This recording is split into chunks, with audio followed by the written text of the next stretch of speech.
Hello everyone, welcome to Rotap. I am Santosh. So today we have the fifth class of our ongoing costing foundation series through the help of MCQs, right? So in this particular class, we are going to talk about the concepts related to the concept costing, and we are going to attempt a few questions related to this particular concept, right?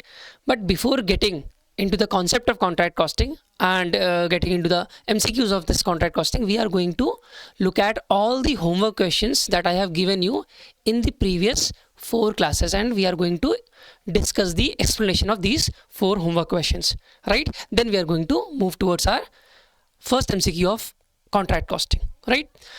सो बिना किसी देरी की शुरुआत करते हैं आज की class की।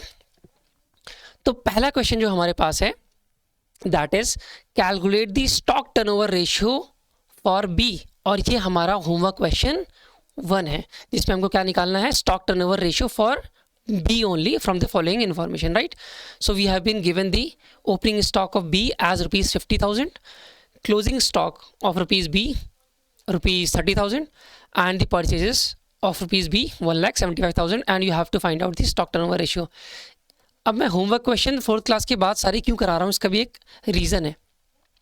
लॉजिक इसका ये है ना, मैं ये देखना चाहता था कि अगर हम ये क्वेश्चन अभी करेंगे 4 क्लासेस के बाद, ठीक है, मतलब कि 5th क्लास में, तो पीछे की चीज़ें आपको कितनी याद हैं, और अगर नहीं याद है तो वो भी रिवाइज हो जाएंगे, ठीक है। तो जानबूझ के मैंने सारे होमवर्क क्वेश्चंस 5th क्लास में लिए हैं, ठीक है। तो ये सरप्राइजेस मिलते रहेंगे आप लोगों को।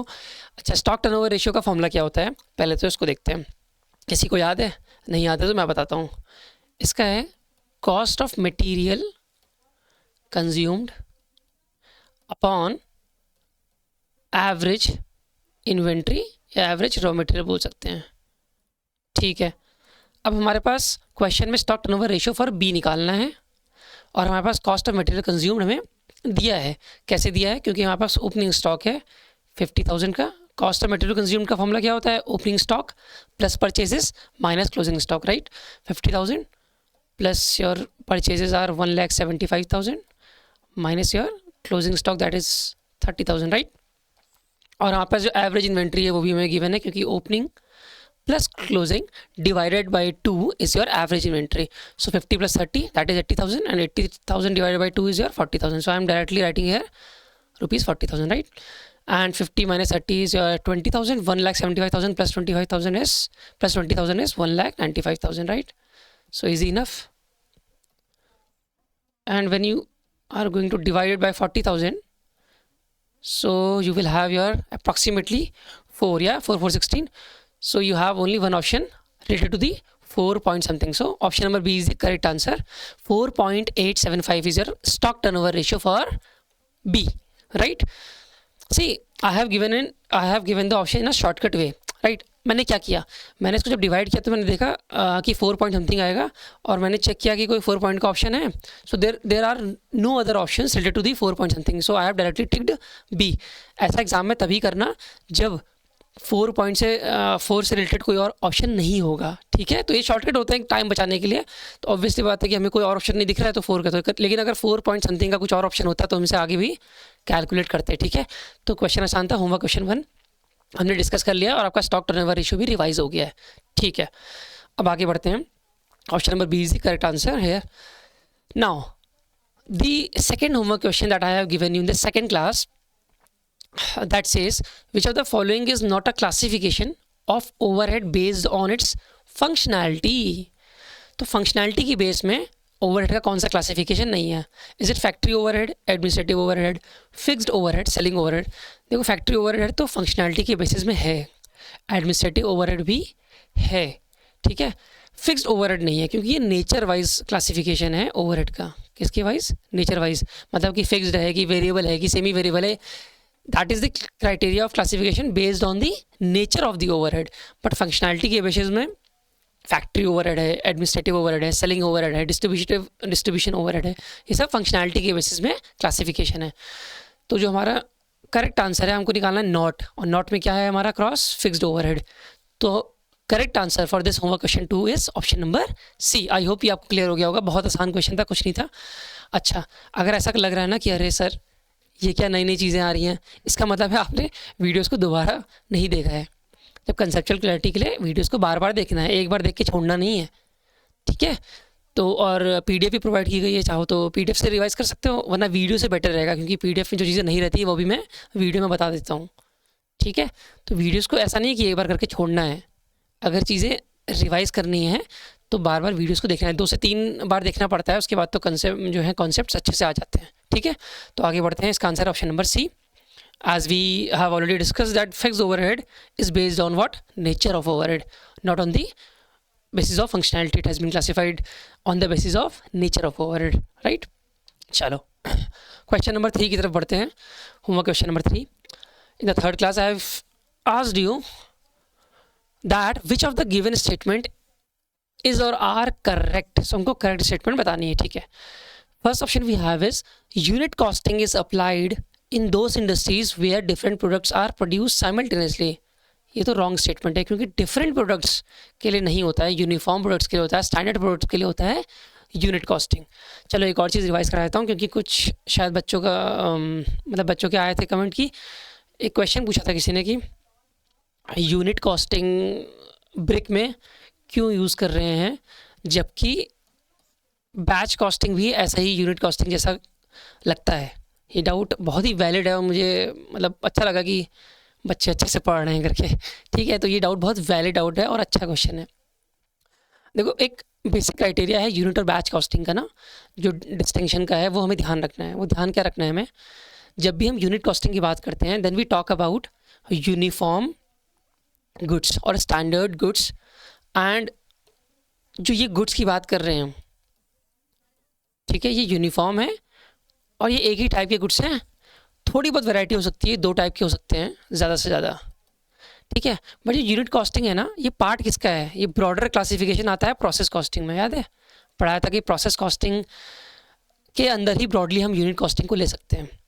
लेकिन जब हम बैच कॉस्टिंग की बात करते हैं ना, जो प्राइमरी डिफरेंस है यूनिट कॉस्टिंग और बैच कॉस्टिंग में, जो बच्चे कन्फ्यूज़ होते हैं उसको मैं क्लियर कर रहा हूँ आज। बैच कॉस्टिंग एक स्पेसिफिक ऑर्डर कॉस्टिंग है। मतलब सर इसका क्या मतलब है, मैं बताता हूँ। बैच कॉस्टिंग की जब भी बात करते हैं ना, तो उसको क्लासीफाई कर देते हैं हम जॉब कॉस्टिंग के अंदर, ब्रॉडली, स्पेसिफिकली नहीं, टिपिकली नहीं, एक ब्रॉडली क्लासिफिकेशन अगर करोगे तो बैच कॉस्टिंग। मैंने एग्जांपल भी दिया था टायर्स का, कि अगर एक सर्टेन टाइप ऑफ रेडियस के टायर्स हमें मैन्युफैक्चर करने हैं, तो एक है ना, ऐसा काम नहीं कर रहा है कि जॉब है एक तरह का। मतलब अगर हमारा कोई या किसी टायर कंपनी को, मैन्युफैक्चरिंग कंपनी को अगर जॉब मिला है या कॉन्ट्रैक्ट मिला है किसी कार मैन्युफैक्चरिंग कंपनी से, तो कह रहा है ना कि टायर इतने रेडियस का हमें चाहिए, तो एक स्पेसिफिक ऑर्डर कॉस्टिंग होता है बैच ऑर्डर कॉस्टिंग। इसीलिए बैच को क्या करते हैं ना, जो ब्रॉडली क्लासीफाई करते हैं वो जॉब कॉस्टिंग में क्लासीफाई कर देते हैं। बट यूनिट कॉस्टिंग किसका पार्ट है, प्रोसेस कॉस्टिंग का। तो ये प्राइमरी है डिस्टिंक्शन आइडेंटिफाई करने की, कि कहाँ पे हम जॉब कॉस्ट, जहाँ कहाँ पे हम बैच कॉस्टिंग यूज़ करेंगे, कहाँ पे यूनिट कॉस्टिंग यूज़ करेंगे, क्योंकि बच्चे कन्फ्यूज़ होते हैं इसमें बहुत ज़्यादा। ठीक है, आई होप ये समझ में आया होगा, क्योंकि मैंने फर्स्ट क्लास से सेकंड क्लास में पढ़ाया था कि जो ब्रॉडर क्लासिफिकेशन है सारे मेथड्स ऑफ कॉस्टिंग का, उसको हम ब्रॉडली 2 टाइप्स में क्लासीफाई कर सकते हैं। First one is your job costing, जिसके अंदर क्या क्या आता है, इसके अंदर हमारा बैच कॉस्टिंग भी आता है और कॉन्ट्रैक्ट कॉस्टिंग भी आता है, याद है। ठीक है, और दूसरा जो ब्रॉडर क्लासिफिकेशन है वो हमारा है प्रोसेस कॉस्टिंग का। ठीक है, इसके अंदर हम ऑपरेशन भी ले सकते हैं। 2 ऑपरेशन और प्रोसेस ऑलमोस्ट सिमिलर है, कोई प्रॉब्लम नहीं है इसमें। ठीक है, और इसके अंदर यूनिट कॉस्टिंग भी इंक्लूड करते हैं। ठीक है, तो ये चीज़ें जो है हमें याद रखनी है कि जॉब कॉस्टिंग और जो बच्चों का जो कन्फ्यूजन होता है वो बैच कॉस्टिंग और यूनिट कॉस्टिंग से है। तो प्राइमरी डिस्टिंक्शन कैसे आइडेंटिफाई करोगे कि भाई बैच कॉस्टिंग तो ना एक तरह की जॉब कॉस्टिंग का पार्ट है, स्पेसिफिक ऑर्डर कॉस्टिंग का पार्ट है। As far as unit costing is concern, it can be broadly classified into the process costing. ठीक है, ये ब्रॉडली क्लासिफिकेशन है, एकदम टिपिकली मत ले लेना कि नहीं सर ने बोल दिया है तो यही है। ठीक है, ऐसा नहीं होता है। अकाउंट्स और कॉस्टिंग में क्या होता है ना, थोड़ा मार्जिन रहता है। अगर मैं सच बोलूँ, सही लैंग्वेज में, थोड़ा मैनिपुलेशन का भी एक स्कोप रहता है। आपने देखा कि अकाउंटेंट्स होते हैं फ्रॉड्स कर देते हैं। क्यों कर देते हैं, क्योंकि या फिर कह लो कि क्योंकि सब्जेक्टिव मैटर है अकाउंट्स कॉस्टिंग। जो अकाउंट्स होती है ना ओवरऑल, ठीक है, स्टैंडर्ड्स बने हुए हैं एक यूनिफॉर्मिटी रखने के लिए, बट उसमें भी लूप्स होल्स हैं। तभी तो कमेटी बैठती रहती हैं और कमेटी रिकमेंड करती रहती है, अच्छा अब ये होना चाहिए, अब ये होना चाहिए। स्टैंडर्ड्स भी देखा होगा आपने, रिवाइज होते रहते हैं। वो क्यों होते हैं, इसीलिए होते हैं। ठीक है, तो accounts is all about practice. जब इंडस्ट्री मान लेती है कि ये बात सच है तो उसको एक्सेप्ट, जो सब लोग कर लेते हैं इंडस्ट्री में एक्सेप्ट, तो वो चीज़ अप्लाई करने लग जाते हैं। तो it's all about practice, just like we have the doctor profession, है ना, तो उसमें भी क्या होता है, मेडिसिनल साइंस में भी क्या होता है, प्रैक्टिस। तो वैसे ही इसमें क्या होता है, अकाउंटेंट्स प्रैक्टिस करते हैं और इंडस्ट्री के सेट स्टैंडर्ड्स को एक्सेप्ट करके उसको फॉलो करना स्टार्ट कर देते हैं, जिससे कि यूनिफॉर्मिटी रहे। ठीक है, लॉजिकल होते हैं, ऐसा नहीं कि लॉजिकल नहीं है, अकाउंट्स बहुत लॉजिकल है। ठीक है, चलो आगे बढ़ते हैं। बहुत मतलब आउट ऑफ स्कोप डिस्कशन हो गया हमारा, ठीक है, वो कमिटी एंड ऑल। बट अभी आपको एग्जामिनेशन पॉइंट ऑफ व्यू मैंने इसलिए बता दिया ये सब चीज़ें, क्योंकि पता होना चाहिए कि लॉजिक की क्या चीज़ें हैं। ठीक है, क्वेश्चन नंबर 4 पे, that is our homework question. अच्छा, that question says dash is a measure used to determine the quantity of units that can be produced at the minimum average cost in a given batch or product run. ये तो सबने कर लिया होगा obviously. इसका answer economic batch quantity है और optimum batch quantity भी है, तो option number D is the correct answer here, that is your B and C both are the name of economic batch quantity, right. So option number D is the correct answer. चलो, बहुत discussion हो गया पहले के revision से लेकर, अब शुरू करते हैं कॉन्ट्रैक्ट कॉस्टिंग के कॉन्सेप्ट से रिलेटेड कुछ questions. A contract account is a type of what. तो इस क्वेश्चन को समझने से पहले हम कॉन्ट्रैक्ट अकाउंट के बारे में समझते हैं, और कॉन्ट्रैक्ट कॉस्टिंग क्या होता है ये तो मैंने पहले भी समझा दिया है, फिर से बता देता हूँ। Contract costing is used where there are big jobs like the construction of bridges, construction of roads, construction of buildings, and which can extend for more than 1 year. The completion of the job extends to more than 1 financial year. That consists of contract, right? Job में क्या होता है, typically 1 साल में finish हो जाती है job, but contract एक बहुत बड़ी जॉब होती है, तो वो 1 साल से ज़्यादा ही लेती है, 5 साल ले सकती है, 3 साल ले सकते हैं, 10 साल ले सकता है। तो वहाँ पे उस तरह की इंडस्ट्रीज़ में या उस तरह के काम में कॉन्ट्रैक्ट कॉस्टिंग हम यूज़ करते हैं। ठीक है, तो इस क्वेश्चन को पढ़ने से पहले मैं कॉन्ट्रैक्ट अकाउंट के बारे में बताऊँगा, फिर बताऊँगा कि ये किस टाइप का अकाउंट है। एग्जाम्पल समझते हैं। ये रहा हमारा कॉन्ट्रैक्ट अकाउंट। ठीक है जी, ये हमारा कॉन्ट्रैक्ट अकाउंट है। Just like the normal ledger account, in the left hand side we have the debit side and in the right hand side we have the credit side. अब क्या होता है ना, कॉन्ट्रैक्ट अकाउंट क्यों बनाते हैं, कोई भी पर्टिकुलर कॉन्ट्रैक्ट हमने अगर लिया काम करने का, हम ऑर्गेनाइजेशन है, हम एज अ कॉस्ट अकाउंटेंट ही स्टडी करेंगे सारी चीज़ों को। अगर हम फाइनेंशियल अकाउंटिंग पढ़ रहे हैं तो हम फाइनेंशियल अकाउंटेंट मान लेंगे अपने आप को, कॉस्ट अकाउंटिंग पढ़ रहे हैं तो हम अपने कॉस्ट अकाउंटेंट मान लेंगे, फाइनेंशियल मैनेजमेंट पढ़ रहे हैं तो अपने आप को CFO मान लेंगे, ऐसे ही पढ़ी जाते हैं सब्जेक्ट्स। ठीक है, चलो, कॉन्ट्रैक्ट अकाउंट एक नॉर्मल लेजर अकाउंट है। डेबिट साइड में सारे के सारे एक्सपेंसेस लिख देंगे, उस कॉन्ट्रैक्ट से रिलेटेड जो भी एक्सपेंसेस है we are going to put that into the debit side. Easy enough. तो जो मटेरियल्स लगे वो लिख दिए, जो वेजेस लगे वो लिख दिए, जो प्लांट थे वो लिख दिए। ठीक है, सब कॉन्ट्रैक्ट क्या चीज़ें ये भी समझा देता हूँ मैं। जब हम कॉन्ट्रैक्ट जो हमने रिसीव किया है, कॉन्ट्रैक्ट मान लेते हैं हमने बिल्डिंग बनाने का कॉन्ट्रैक्ट रिसीव किया है, ठीक है, अब वहाँ पे लिफ्ट भी बननी है, तो हमने इसको सब कॉन्ट्रैक्ट करा दिया, जिसकी प्रोफिशिएंसी लिफ्ट कंस्ट्रक्शन में है, हमने उसको सब कॉन्ट्रैक्ट में दे दिया कि भाई आप करो लिफ्ट का सारा काम, आप संभालो। तो that is what we call as sub contract. तो वो भी हमारी कॉस्ट है, तो उसको हम पूरी कॉस्ट में रखेंगे। ठीक है, ओवरहेड जो लगे वो कर दिया। अच्छा, इतना करने के बाद क्रेडिट साइड में क्या रहेगा, क्रेडिट साइड में ऑब्वियस सी बात है, जो मटेरियल हमने वापस कर दिए हैं, जो यूज़ नहीं हुए हैं वो रख दिया हमने। ठीक है, अच्छा सर ये प्लांट और प्लांट इन हैंड समझ में नहीं आया, इसको समझा दीजिए। मैं समझा देता हूँ, ये इसमें कंफ्यूज नहीं होना है। इसमें इतना है कि जब हम कॉन्ट्रैक्ट शुरू करते हैं तो प्लांट की वैल्यू इतनी थी, मतलब जो प्लांट हमने खरीदा या प्लांट यूज़ किया उसकी कॉस्ट इतनी थी, और जब कॉन्ट्रैक्ट ख़त्म हो गया तो कुछ वेयर एंड टेयर की वजह से डेप्रिसिएशन हुआ, तो अब जो प्लांट की वैल्यू है वो बेसिकली 32,000 है, तो उसको क्रेडिट साइड में लिख दिया। तो हमने प्लांट का यूज़ कितना यूज़ किया है इस पर्टिकुलर कॉन्ट्रैक्ट में, ऑब्वियसली बात है 40,000 माइनस 32,000 दैट इज 8,000। तो 8,000 is nothing but the depreciation of the plant. Easy enough. अगर मैं इसको काट भी दूँ ना कोई फ़र्क नहीं पड़ता, यहाँ पे सीधे डेप्रिसिएशन लिख दूंगा। तो इससे एक पॉइंट ये निकल के आता है कि सिर्फ कॉन्ट्रैक्ट कॉस्टिंग में ही डेप्रिसिएशन देख रहे हो डायरेक्ट रह रहा है, कॉस्ट अकाउंटिंग में, कॉस्ट शीट में एक तरह का कॉन्ट्रैक्ट अकाउंट जो है, ये कॉस्ट शीट ही तो है कॉन्ट्रैक्ट अकाउंट के लिए। तो डेप्रिसिएशन किसी भी और मेथड में नहीं रहता है डेप्रिसिएशन डायरेक्ट कॉस्ट शीट में, बट इसमें रह रहा है। देखो ये ध्यान रखना है, ठीक है। कॉन्ट्रैक्ट अकाउंट क्यों रह रहा है, अच्छा ऐसा क्यों हो रहा है इसमें, क्योंकि उस पर्टिकुलर कॉन्ट्रैक्ट के लिए वो डायरेक्ट एक्सपेंस का काम कर रहा है, क्योंकि उसी कॉन्ट्रैक्ट के लिए यूज़ हो रहा है ना। मशीन एक टाइम पे एक ही जगह तो रहेगी। अगर कॉन्ट्रैक्ट कॉस्टिंग ना होती, अगर मान लो यूनिट कॉस्टिंग होती, तो उस मशीनरी का यूज़ प्लांट में अलग अलग प्रोडक्ट बनाने के लिए भी कर रहे होते, तो फिर ओवरहेड को अपोर्शन करना पड़ता है, एलोकेट करना पड़ता है। बट अभी क्या हो रहा है, मशीनरी तो साइट में जाके काम करेगी ना, ऑब्वियस सी बात है, तो वो एक ही जगह तो काम कर पाएगी, इसीलिए डेप्रिसिएशन को डायरेक्ट रख देते हैं। ठीक है, ये बात समझ में आती है। तो याद रखना कि डेप्रिसिएशन डायरेक्ट रह सकता है, और डेप्रिसिएशन अगर डायरेक्ट नहीं रख रहे हो तो ऐसा भी कर सकते हो कि प्लांट की इनिशियल कॉस्ट और प्लांट की cost at the end of the contract period, या फिर at the end of the financial year जब निकालना है। ठीक है सर, ये सब समझ में आ गया। मैं बड़ा आसान था। ये क्या लिखा हुआ है, हेरेट से वर्क सर्टिफाइड, वर्क अनसर्टिफाइड। देखो मेरी बात ध्यान समझना। अब यहाँ पे थोड़ा टिपिकल है, जब कॉन्ट्रैक्ट ख़त्म हो गया है, जब कॉन्ट्रैक्ट ख़त्म हो गया है, देन तो it is very easy to calculate the profit, क्योंकि जो भी हमें प्राइस मिली है कॉन्ट्रैक्टी से, कॉन्ट्रैक्टी मतलब जिसने हमें कॉन्ट्रैक्ट दिया था, और हम कॉन्ट्रैक्टर हैं जो कॉन्ट्रैक्ट ले रहे हैं। ठीक है, हमको मिल रहा है कॉन्ट्रैक्ट तो हम कॉन्ट्रैक्टर हो गए, जो हमें कॉन्ट्रैक्ट दे रहा है वो कॉन्ट्रैक्टी हो गया, दैट इज़ गुड। बट अगर कॉन्ट्रैक्ट ख़त्म हो गया है तो हमें फाइनल प्राइस तो मिल जाएगी, तो वो तो यहाँ डायरेक्ट उतर जाएगा, वो तो आसान हो गया। बट इस केस में ये जो चीज़ें हैं ना, ये कब आती हैं, when the contract is not complete और फाइनेंशियल ईयर क्लोज हो गया है। अब फाइनेंशियल ईयर क्लोज हो गया है, मान लो 10 साल का कॉन्ट्रैक्ट है, तो डू यू थिंक कि after 10 years we are going to recognize the profit for the whole contract? No, that is not logically correct. हम क्या करेंगे, अब हमने काम 10 सालों तक किया है, उसके प्रॉफिट को रिकॉग्नाइज सिर्फ 10th ईयर थोड़ी करेंगे जब हमें पैसे मिलेंगे। जितना हम काम करते जा रहे हैं उसका नोशनल प्रॉफिट रिकॉग्नाइज करते जाएंगे हर साल, इज़न्ट इट? यही तो मोर लॉजिकल काम है। अगर हमें कॉन्ट्रैक्ट 10 साल के लिए मिलना है, तो अगर हम सारा प्रॉफिट 10th ईयर में निकाल के रख देंगे तो गलत रिप्रेजेंटेशन हुई ना। हमने काम तो पूरे के पूरे साल किया है, पूरे के पूरे 10 सालों में किया है, तो यहाँ तो ऐसा लगेगा हमने सारा काम लास्ट ईयर किया है, इज़न्ट इट?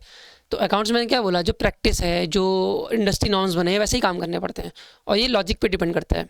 ठीक है, तो और स्टैंडर्ड्स पे भी डिपेंड करता है, ऑब्वियसली स्टैंडर्ड पे डिपेंड करेगा, है ना। तो हम क्या करते हैं कि नोशनल प्रॉफिट को रिकॉग्नाइज करते चलते हैं हर साल जितना हमने काम किया है उसके बेसिस में। तो जब कॉन्ट्रैक्ट कंप्लीट नहीं हुआ है और फाइनेंशियल ईयर क्लोज हो गया है, हमें प्रॉफिट रिकॉग्नाइज करना है, तो हम क्या करेंगे, किस बेसिस पे करेंगे? नोशनल प्रॉफिट पे करेंगे। एक्चुअल प्रॉफिट तो है नहीं हमारे पास, और नोशनल प्रॉफिट कैसे निकालेंगे? जितना काम कर लिया है उसकी प्राइस के अकॉर्डिंग, कि उसकी हमें कितनी प्राइस मिलनी चाहिए थी कॉन्ट्रैक्टी से, तो उसी को 2 पार्ट में डिवाइड किया गया है, वर्क सर्टिफाइड और वर्क अनसर्टिफाइड। ठीक है, इसको समझते हैं ध्यान से। When the contract is not completed till the end of the accounting period, the architect is required to value the work in progress. अब आर्किटेक्ट आइडेंटिफाई करेगा भाई कि कितना आपने काम कर लिया है, जिससे कि हम नोशनल प्रॉफिट निकाल सकें। ठीक है, और ये हमेशा 2 पार्ट में डिवाइड होगा, जो भी हमने काम कर लिया है। किस पे? क्योंकि हम कॉन्ट्रैक्टर हैं, हमारे हिसाब से काम हो गया है, पर आर्किटेक्ट को वेरीफाई करना पड़ेगा ना। आर्किटेक्ट तो कॉन्ट्रैक्ट की तरफ से आया है, वो वेरीफाई करेगा, तो वो कहेगा भाई एक है वर्क सर्टिफाइड और एक है वर्क अनसर्टिफाइड। अब ये चीज़ ध्यान से मेरी बात सुनना, जो वर्क सर्टिफाइड होता है, मतलब जो आर्किटेक्ट ने वर्क को सर्टिफाइड कर दिया है, वो कॉस्ट पे नहीं उतरेगा, वो वैल्यू पे उतरेगा। जितना हमको प्राइस मिलना चाहिए उस वर्क सर्टिफाइड के लिए कॉन्ट्रैक्टी से, उस पे उतरेगा। ये इंपॉर्टेंट पॉइंट है। Work certified is valued at the contract price. This thing you need to remember. जो वर्क सर्टिफाई कर दिया आर्किटेक्ट ने, मतलब सर्टिफाइड हो गया, मतलब उसके पैसे हमें मिलने चाहिए थे, इजंट इट? तो उसको प्राइस में उतार दिया हमने। ठीक है, बहुत आसान था। सेलिंग प्राइस में रहना चाहिए वो, तभी तो नोशनल प्रॉफिट निकाल पाएंगे। नोशनल प्रॉफिट में क्या करते हैं, सेलिंग प्राइस में नहीं, सेलिंग प्राइस नहीं करेंगे क्रेडिट साइड पे, करेंगे ना, तो सेलिंग प्राइस पे कर रहे हैं सर्टिफाइड। लेकिन जो वर्क अनसर्टिफाइड है आर्किटेक्ट में, उसको हम कॉस्ट पे उतार देंगे। ये भी इंपॉर्टेंट है। ठीक है, ध्यान रह गई। मतलब वर्क सर्टिफाइड में हम सेलिंग प्राइस में उतार रहे हैं, मतलब वैल्यू पे, इसका मतलब है प्रॉफिट का एलिमेंट भी रहेगा, तभी तो नोशनल प्रॉफिट निकाल रहे हैं। बट जो वर्क अनसर्टिफाइड है वो कॉस्ट पे उतरेगा, क्योंकि आर्किटेक्ट ने वो वेरीफाई नहीं कर रखा है। ठीक है, बात समझ में आ गई। अब अगर हम डेबिट साइड प्लस करेंगे, क्रेडिट साइड प्लस करेंगे, दोनों को माइनस करेंगे, तो हमारा क्या आ जाएगा, नोशनल प्रॉफिट। ये तो आसान है, ऑब्वियस सी बात है। जितना खर्चा किया, जितना मिलने वाला है, माइनस कर दोगे तो नोशनल प्रॉफिट। और नोशनल प्रॉफिट ही क्यों लिखा है, क्योंकि अभी ये नोशनल है। ठीक है, अभी एक्चुअल रुपये नहीं मिले हैं, लेकिन अब इसको पीएल में हम ट्रांसफ़र करेंगे। पूरा अमाउंट ट्रांसफ़र हम नहीं करते, ये भी ध्यान रखना है। कुछ हम रिजर्व रख लेते हैं, इसके बारे में डिस्कस करेंगे थोड़ी देर में, कि कितना पार्ट हम पीएल अकाउंट में ट्रांसफ़र करने वाले हैं उस पर्टिकुलर ईयर के लिए, ये भी डिस्कस करेंगे हम। ठीक है, इतनी बात समझ में आ गई कि वर्क सर्टिफाइड, वर्क अनसर्टिफाइड। ठीक है जी, समझ में आ गई। सर अब आगे बताइए, क्वेश्चन पे बहुत लंबा डिस्कशन हो गया। ठीक है, आगे बढ़ते हैं। मैं लंबा डिस्कशन इसलिए कर रहा हूँ क्योंकि इंपॉर्टेंट है, कॉन्सेप्ट बिल्ड होगा तो सारे क्वेश्चन कर ले जाओगे एग्जाम में। ठीक है, आगे बढ़ते हैं। कॉन्ट्रैक्ट कॉस्टिंग, अच्छा क्वेश्चन यही था ना, नहीं दूसरा था। ठीक है, contract costing, contract account is a type of account. तो अभी मैंने क्या समझाया कि भाई एक्सपेंसेस सारे डेबिट में रख रहे हो, और अगर सारे इनकम क्रेडिट में रख रहे हो तो किस तरह का अकाउंट हो गया, नॉमिनल अकाउंट हो गया। अब बात समझ में आ गई होगी। तो answer number, option number A is the correct answer है। क्वेश्चन नंबर 5 का आंसर हमें मिल गया। ठीक है जी, क्वेश्चन नंबर 6 में question is asking us that contract costing is most suitable method of costing for what. Easy question है, तो construction industry में बिल्कुल सही जवाब है। और क्या, जो बड़े जॉब्स होते हैं उन्हीं में, तो कंस्ट्रक्शन इंडस्ट्री में यूज़ होगा कॉन्ट्रैक्ट कॉस्टिंग, तो पहले ही आंसर मिल गया, बाकी ऑप्शन पढ़ने की जरूरत नहीं, बट फिर भी पढ़ लेते हैं। मैन्युफैक्चरिंग और इरेजर में नहीं, इसमें यूनिट कॉस्टिंग यूज़ कर सकते हैं, या प्रोसेस, बहुत सारे प्रोसेस से जा रहा है तो प्रोसेस कॉस्टिंग, ठीक है। वो डिपेंड करता है ना कि क्या रिक्वायरमेंट है। एग्जाम में कभी डायरेक्ट नहीं पूछेंगे, एग्जाम में डायरेक्ट ऐसे क्वेश्चन पूछेगा जो बहुत ही ज़्यादा ऑब्वियस होगा, वरना एडिशनल इन्फॉर्मेशन दी होगी कि प्रोसेसेस लग रहे हैं कि नहीं लग रहे हैं, कि क्या बैचेस में प्रोड्यूस हो रहे हैं कि नहीं, एडिशनल इन्फॉर्मेशन दी होगी। और अगर नहीं दिए तो मतलब डायरेक्ट क्वेश्चन ऐसे आएंगे जो बहुत ऑब्वियस हैं कि कंस्ट्रक्शन इंडस्ट्री में तो लगना ही है कॉन्ट्रैक्ट कॉस्टिंग, उसके लिए कॉन्ट्रैक्ट दिया जाता है ना, तो इसका आंसर ऑप्शन नंबर ए है, ठीक है। अब we are going to have our 7th question of the day, that is cost of contract and profit और loss there on are determined by preparing. अच्छा क्वेश्चन है, इसको पहले हम समझते हैं कॉन्सेप्ट अगर कुछ है, और उसके नहीं, अच्छा कॉन्सेप्ट मैं ऑलरेडी बता चुका हूँ। ओके, ये कॉन्सेप्ट बताया था ना, कॉन्ट्रैक्ट अकाउंट है, तो हमने क्या किया इस क्वेश्चन में, कहाँ गया क्वेश्चन, ठीक है। Cost of contract and profit और लॉस, अभी हमने कॉन्ट्रैक्ट अकाउंट निकाला था, प्रॉफिट तो हमने वही निकाल लिया था, नोशनल प्रॉफिट, और उसको ट्रांसफर कर दिया था। दो मैंने ये नहीं बताया कि नोशनल प्रॉफिट का कितना परसेंटेज हमें प्रॉफिट लॉस अकाउंट में ट्रांसफर करना है, बट वो आगे हम पढ़ेंगे, डोंट वरी। बट इस क्वेश्चन के लिए उसकी ज़रूरत नहीं है। क्वेश्चन में पूछ रहा है cost of contract and profit और loss there on are determined by preparing what, contract account. तो देखते हैं ऑप्शन में कॉन्ट्रैक्ट अकाउंट है कि नहीं है। Cost sheet no, profit and loss account obviously no, trading account no, तो हमारे पास कॉन्ट्रैक्ट अकाउंट नहीं है, बट हमारे पास सेपरेट लेजर अकाउंट है, तो बिल्कुल सही। और वैसी बात है, सेपरेट लेजर अकाउंट तो है, लेकिन एक बात ध्यान रखना, अगर एग्जाम में कॉन्ट्रैक्ट अकाउंट होता तो कॉन्ट्रैक्ट अकाउंट टिक कर देते, लेकिन नहीं है, सेपरेट लेजर है, तो ये लेजर ही तो है हमारा, और क्या है ये, दिस इज लेजर ना, तो ये लेजर अकाउंट जो है कॉन्ट्रैक्ट अकाउंट है, इसलिए option number D is the correct answer है, ठीक है। क्वेश्चन नंबर 7 हमारा हो गया। क्वेश्चन नंबर 8 में आते हैं, which of the following statement are incorrect, तो जिनमें मैं क्रॉस लगाऊंगा वो आंसर हो जाएगा। The basis for determining profit to be taken into account on incomplete contract, same जो हमने पढ़ा था, इस percentage of work certified with respect, इसमें थोड़ा सा हाँ, respect with respect to contract price. अच्छा, ये आपको नहीं पढ़ा रखा, अभी इसका कॉन्सेप्ट समझते हैं पहले, ठीक है। ये मैंने अपने बच्चों को भी नहीं बताया, अभी तो मैंने सिर्फ इतना बताया था ना कि नोशनल प्रॉफिट कैसे निकालना है। इस क्वेश्चन में पूछा गया कि उस नोशनल प्रॉफिट को जब हम प्रॉफिट में क्या करेंगे, कन्वर्ट करेंगे, प्रॉफिट में डालेंगे, ट्रांसफर करेंगे, या फिर रिजर्व में डालेंगे, तो किस बेसिस में डालेंगे, उसका बेसिस क्या है, तो इसके बारे में कॉन्सेप्ट क्लैरिटी ले लेते हैं, देन हम क्वेश्चन में दोबारा आएंगे, ठीक है। चलो, अब अनकम्प्लीट कॉन्ट्रैक्ट में आधी चीज़ें मैंने बता दी थी, दो चीज़ें मुझे और बतानी है कि नोशनल प्रॉफिट हम समझ चुके थे, अब एक और चीज़ होती है एस्टिमेटेड प्रॉफिट। ये क्या होता है सर? नोशनल प्रॉफिट तो आपने बता दिया, इनकम्प्लीट कॉन्ट्रैक्ट था, उसका नोशनल प्रॉफिट हमने निकाल दिया, तो आ गया हमारा नोशनल प्रॉफिट, ठीक है। और ये कैसे निकला था, हमें याद है कि जितना भी वैल्यू ऑफ वर्क सर्टिफाइड था, मतलब जो सर्टिफाइड जो हो चुका था आर्किटेक्ट के लिए, उसकी जो भी वैल्यू थी वो, और उसमें हमने क्या किया था, cost of work not yet certified. याद करो, जब अभी मैंने सिखाया था क्रेडिट साइड में, वर्क इन प्रोग्रेस में दो चीज़ें थी, एक था वर्क सर्टिफाइड और एक था वर्क अनसर्टिफाइड। और वर्क सर्टिफाइड में मैंने आपसे कहा था वैल्यू लेंगे, और वर्क अनसर्टिफाइड में मैंने कहा था कॉस्ट लेंगे, तो वही दो चीज़ें लिखी हुई हैं, ठीक है सर। ये तुमको आता है, लेकिन मैं दोबारा बता रहा हूँ क्योंकि लेजर के कॉन्सेप्ट में बताया था, मैं ऐसे ही बता दे रहा हूँ डायरेक्ट। और हमने जो भी अभी तक खर्चे किए उसको माइनस कर दोगे, नोशनल प्रॉफिट आ जाएगा। ये तो हमको सर समझ में आता है। आप आगे बताइए एस्टिमेटेड प्रॉफिट क्या होता है। एस्टिमेटेड प्रॉफिट अलग चीज़ होती है, इसका मतलब है कि आगे आने वाले होने वाले खर्चे उसको भी कंसिडर करोगे, और टोटल कॉन्ट्रैक्ट प्राइस, हमको टोटल कॉन्ट्रैक्ट कंप्लीट करने में कितने रुपये मिलने वाले हैं वो कंसिडर करोगे। इसका मतलब है कि एस्टिमेटेड प्रॉफिट ओवरऑल प्रॉफिट दिखाने की कोशिश कर रहा है, एस्टिमेट कर रहा है कि पूरा कॉन्ट्रैक्ट खत्म होने पे हमारे पास क्या प्रॉफिट होगा, that is what your estimated profit is. बात समझ में आई? दोनों में डिफरेंस है। ये हर साल निकलेगा एस्टिमेटेड प्रॉफिट, ज़रूरी नहीं है निकालना हर साल, at the end of the contract period हम निकाल लेते हैं, और पहले भी निकाल सकते हैं, बट ज़्यादा इंपॉर्टेंट है नोशनल प्रॉफिट हर साल के लिए, अगर कॉन्ट्रैक्ट पीरियड बहुत लंबा है तो, ठीक है। लेकिन एस्टिमेटेड प्रॉफिट में क्या करते हैं, टोटल प्राइस लेंगे जो हमें कॉन्ट्रैक्ट प्राइस का मिलने वाला है, ठीक है, that we will include, and then we are going to deduct it from the total cost already incurred, जो ऑलरेडी इनकर्ड हो गया वो, और जो हम आगे एक्सपेंसेस करने वाले हैं ना उसको भी माइनस कर देंगे, तभी तो हमारा एस्टिमेटेड प्रॉफिट आएगा, ठीक है। जो भी हमने एस्टिमेट किया कि आगे क्या क्या हमारे खर्चे होने वाले हैं उनको भी माइनस कर दिया, then we have our estimated profit. वाह सर, मज़ा आ गया, बहुत आसान था ना एस्टिमेटेड प्रॉफिट और नोशनल प्रॉफिट के बीच में डिफरेंस, ठीक है। एक बार फिर बता दूं, क्योंकि मुझे लग रहा है यहाँ मेरी फोटो होगी तो शायद दिखाई नहीं दे रहा होगा, बट यहाँ से समझ लो ये इंपॉर्टेंट है। कॉन्ट्रैक्ट प्राइस लिखा हमने, टोटल प्राइस जो भी हमको कॉन्ट्रैक्ट का मिलने वाला है, जितने हमने खर्चे कर दिए हैं वो माइनस कर दिए, जो हम आगे खर्चे करने वाले हैं वो भी माइनस कर दिए, खत्म कहानी, एस्टिमेटेड प्रॉफिट आ गया, इजी इनफ। चलो अब समझते हैं कि हम डिसाइड कैसे करेंगे कि हमें नोशनल प्रॉफिट का कितना ट्रांसफ़र करना है। याद है मैंने बोला था, बेस तभी बना दिया था मैंने कुछ स्लाइड पहले कि मैं बताने वाला हूँ कि नोशनल प्रॉफिट में से कितना पार्ट हम ट्रांसफ़र करेंगे रिजर्व में और कितना पार्ट ट्रांसफ़र करेंगे प्रॉफिट लॉस में। तो उसका है वो डिपेंड करता है कि हमारा कॉन्ट्रैक्ट किस स्टेज पे है कंप्लीशन के। अगर वो तुरंत शुरू हुआ है अभी, इट हैज़ जस्ट कमेंस्ड, और इट हैज़ रीजनेबली एडवांस्ड, और it is on the verge of completing, right. So इन तीनों चीज़ों पे डिपेंड करेंगे कि हम कितना पोर्शन जो है ट्रांसफ़र करते हैं प्रॉफिट एंड लॉस में। ठीक है जी, अब कैसे करते हैं समझ लेते हैं। ये हमको पता है, ये सब हमने पढ़ लिया है। अब पढ़ते हैं रूल कि हम कैसे ट्रांसफ़र करेंगे। अब मेरी बात ध्यान से सुनना, ये बहुत इंपॉर्टेंट स्लाइड है, मैं लिख भी देता हूँ इंपॉर्टेंट स्लाइड। कोई हार्ड एंड फास्ट रूल नहीं है। फिर मैंने वही बोला कि अकाउंट्स में इंडस्ट्री ने नॉर्म्स एक्सेप्ट किए हैं तो कर सकते हैं, बट क्वेश्चन में अगर गिवन होगा कुछ और नॉर्म्स तो वो एक्सेप्ट कर लेना चुपचाप से, ठीक है। ये नहीं कि संतोष सर ने बोला था नहीं यही होता है, ऐसा नहीं है। ये हार्ड एंड फास्ट रूल नहीं है, इंडस्ट्री की नॉर्म है, तो उस हिसाब से हम अभी पढ़ने वाले हैं। बट क्वेश्चन में अगर गिवन दिया होगा कि 1/4 की जगह नहीं 1/5 होना चाहिए, तो वो सब ठीक है, मैं बताने जा रहा हूँ, समझो। Contract which have just commenced, जो कॉन्ट्रैक्ट अभी अभी शुरू हुए होंगे, इसका मतलब है 25% से कम काम हुआ होगा उसमें। मतलब when the work certified is less then 25% of the contract price. यहाँ पे जो बेस ले रहे हैं वो ध्यान रखना, हम कॉन्ट्रैक्ट प्राइस से कंपेयर कर रहे हैं वर्क सर्टिफाइड को, वर्क इन प्रोग्रेस को नहीं, सिर्फ वर्क सर्टिफाइड को, जो आर्किटेक्ट ने सर्टिफाई कर दिया, जिसकी हम वैल्यू ले रहे थे।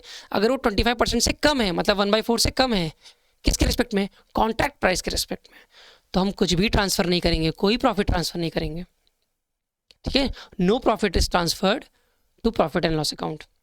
ठीक है जी, ये बात हमको सब समझ में आ गई। अब आगे क्योंकि सारी चीज़ें वर्क इन प्रोग्रेस में लेंगे, कोई प्रॉफिट हम ट्रांसफ़र नहीं करेंगे, ठीक है। Contract which have reasonably advanced, इसमें दो पार्ट है। पहला, अगर 25% से ज़्यादा है वर्क जो किया है वो 25% से ज़्यादा है, बट लेस देन 50% है, ठीक है, समझ में आ गई। किसके रिस्पेक्ट में करोगे? कॉन्ट्रैक्ट प्राइस के रिस्पेक्ट में, ऑब्वियस सी बात है।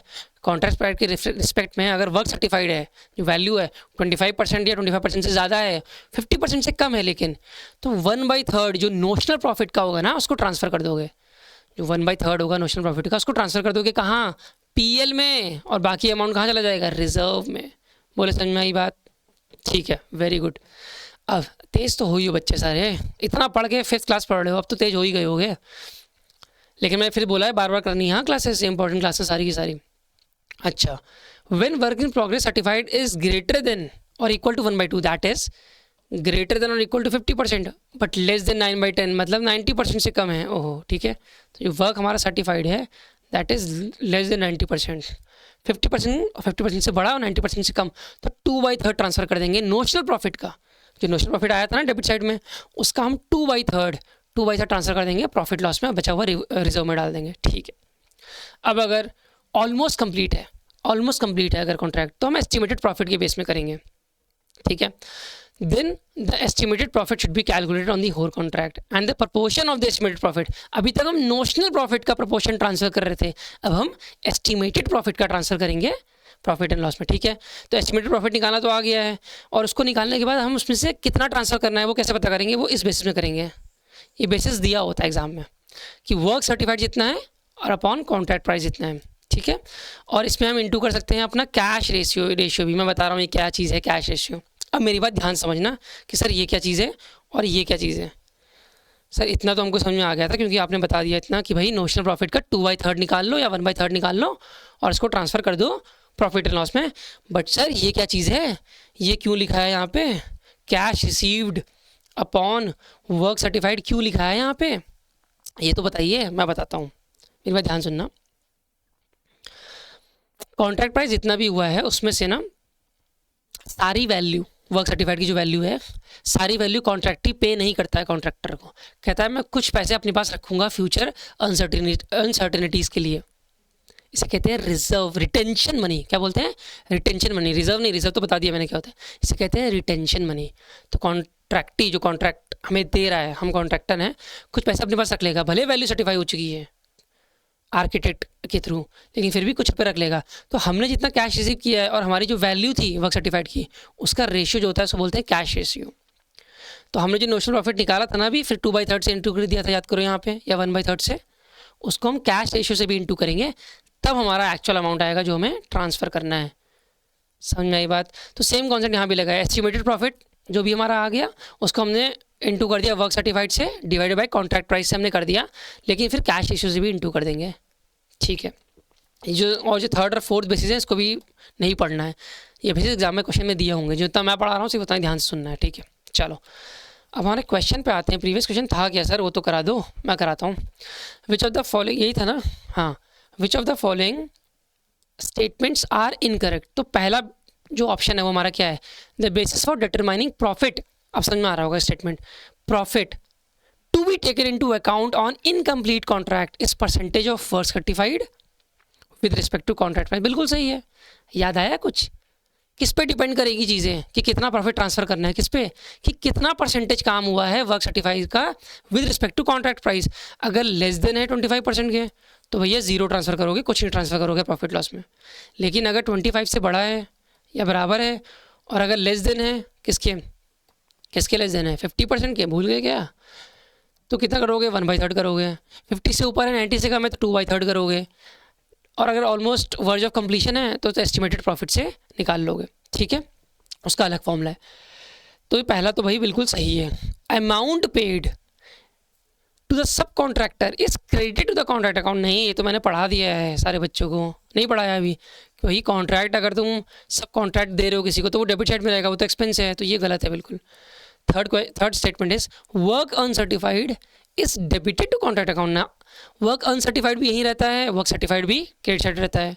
बस ये डिफरेंस है कि वर्क अनसर्टिफाइड का कॉस्ट रहता है और वर्क सर्टिफाइड की वैल्यू रहती है। ठीक है जी, ये भी गलत है।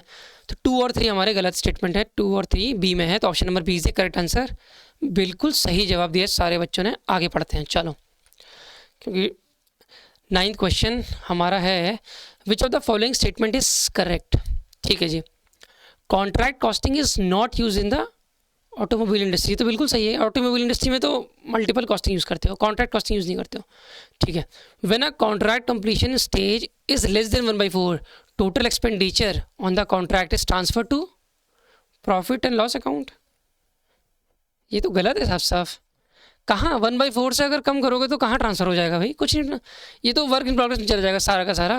प्रॉफिट लॉस में तो कुछ ट्रांसफ़र ही नहीं होता है। ठीक है, ना प्रॉफिट ट्रांसफ़र होगा ना अभी तो फिलहाल कुछ ट्रांसफ़र नहीं होगा। ठीक है, ये तो गलत है। ठीक है, सेकंड स्टेटमेंट गलत है। In case of complete contract the whole amount of profit and loss is transfer to work in progress. ये भी गलत है बिल्कुल। अरे कंप्लीट हो गया कॉन्ट्रैक्ट, वर्क इन प्रोग्रेस में कहाँ कुछ भी। ठीक है, बोथ बी एंड सी नहीं, तो बोथ, जब ये दोनों गलत तो बोथ बी एंड सी क्या होगा? तो ऑप्शन नंबर ए देखो हमने टिक कर रखा है ना, करेक्ट बताना है, तो option number A is the correct option. ठीक है, ये तो आसान क्वेश्चन था, थोड़ा सा यहाँ कन्फ्यूजन हो सकता था, लेकिन पढ़ा दिया अब तो आ गया होगा कि कब कब कितना कितना ट्रांसफ़र करना है। ठीक है जी, आगे बढ़ते हैं। 10th question we have is which of the following statement is और आर इनकरेक्ट। तो जिसमें क्रॉस लगेगा वो आंसर होंगे हमारे। Contractee is a person who undertakes the contract. ना ना, हम तो कॉन्ट्रैक्टर ने, हमने अंडरटेक किया है, तो ये तो गलत है statement. Contractor is the person from home the contract is undertaken. बिल्कुल गलत है, उल्टा कर दिया है। कॉन्ट्रैक्टी नीचे होना चाहिए था, कॉन्ट्रैक्टर ऊपर होना चाहिए था इस क्वेश्चन में। Contract price is the price as agreed between the contractor, ये सही है। तो जो हमारे गलत है वो फर्स्ट और 2 है, 1 और 2, तो option number A is the correct answer. सारे बच्चों ने सही दिया होगा, मुझे पता है क्योंकि पढ़ा दिया है अब तो भाई। ठीक है, आगे आओ। When the completion stage of the contract is more than half, half से ज़्यादा है, ध्यान रखना, हाफ और हाफ से ज़्यादा जब होता है तो हम कितना ट्रांसफर करते हैं। The profit to be credited to profit and loss account will be how much. ये हाफ से ज़्यादा है और 90% से ऑब्वियसली बात है कम ही होगा। ठीक है, तो हम करते हैं 2/3, तो 2/3 of notional profit and cash received work certified. तो बता चुका हूँ cash ratio.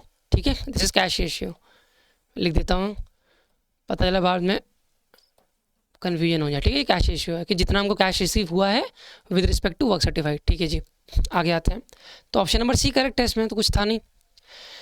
Contract costing important है, इसलिए मैंने सिंगल क्लास दी कॉन्ट्रैक्ट कॉस्टिंग के लिए, क्योंकि इसमें थोड़े से एडवांस कॉन्सेप्ट थे, तो उसको समझ लेना, दोबारा वीडियो देख लेना, ठीक है। चलो, we have the question number 12 as if the amount of work certified is less than how much percentage of the contract price then no profit. अरे ये तो बहुत आसान है, 25% से कम होता है तो option number B is the correct answer, ये मैं पढ़ा चुका हूँ। Which of the following is incorrect example of contract costing. अच्छा, इनकरेक्ट एग्जाम्पल क्या है कॉन्ट्रैक्ट कॉस्टिंग का? शिप बिल्डिंग में तो यूज़ करोगे, तो इसमें क्रॉस लगेगा वो आंसर होगा। सिविल कंस्ट्रक्शन में भी यूज़ करोगे, ऑटोमोबाइल में यूज़ नहीं करोगे, कंस्ट्रक्शन ऑफ ब्रिजेस में यूज़ करोगे, तो automobile, that is option number C is the correct answer. ठीक है, होमवर्क क्वेश्चन है, कठिन तो नहीं दे दिया मैंने होमवर्क क्वेश्चन, नहीं कठिन कुछ नहीं है, टफ कुछ नहीं है, there is nothing called tough when you have the clarity of concepts. क्या क्वेश्चन है? The sum of the value of work certified, ओहो ये तो बहुत आसान है, and uncertified appearing in the contract account. अरे सर ये तो बहुत आसान क्वेश्चन पूछ लिया आपने होमवर्क।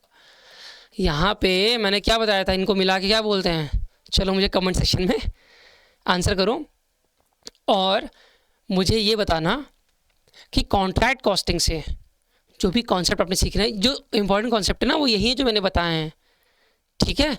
तो मुझे ये बताना कि जो नेक्स्ट क्लास होने वाली है हमारी प्रोसेस कॉस्टिंग, और भी कुछ एक्स्ट्रा टॉपिक लूँगा कि क्या कुछ क्वेश्चन एक न्यूमेरिकल इस कॉन्ट्रैक्ट कॉस्टिंग का अगली क्लास में, नेक्स्ट क्लास में उसमें इंसर्ट कर दूँ मैं आप लोग के लिए, क्योंकि अच्छा मतलब बढ़िया है, मतलब चैप्टर ये कॉन्ट्रैक्ट कॉस्टिंग, क्योंकि न्यूमेरिकल तो हमने भी एक भी नहीं किया। हाँ, क्योंकि कंसेप्चुअल क्लैरिटी चाहिए, मैं चाहता था कि every student have the conceptual clarity, इसलिए मैंने बहुत सारे क्वेश्चंस रखे थे कंसेप्चुअल क्लैरिटी में।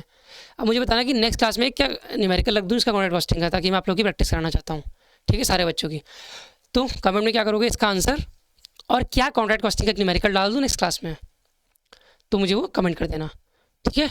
तो हमारी आज की क्लास खत्म हो गई है। आई होप कि कॉन्ट्रैक्ट कॉस्टिंग बिल्कुल क्लियर हो गया होगा, और ये क्लास को 2 से 3 बार देख लेना, इंपॉर्टेंट क्लास है।